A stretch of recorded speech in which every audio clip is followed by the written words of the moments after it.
ən böyük ziyanlı şeylərdən biri şirniyyatlardır. Şirniyyatların tərkibində həm yağ, bəlli bir yağ deyil, yağlar haqqında danışacağıq.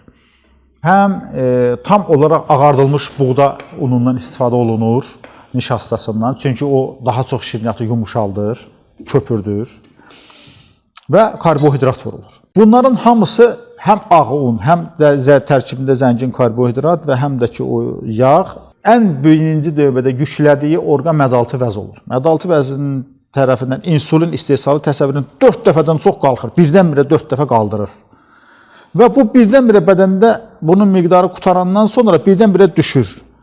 İndi insan var ki, bunu bir dəfə yemir, axı bir neçə dəfə yeyir. Yeyir, sonra gedir, orada yeyir, burada yeyir. Təsəvvür qalxır, düşür, qalxır, düşür, qalxır, düşür. Bu insanlar, mən hər yaşda mənim şəkər xəstələrim var.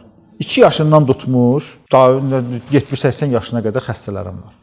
Məsələn, uşaqlar tutalım ki, 15 yaşına qədər olan uşaqlarda bu ki, birinci tip şəkərdir. O, ola bilir, 2 də o xəstəlikdən olur. Bir qorxudan ola bilir, möhkəm qorxanda əmələ gələ bilər.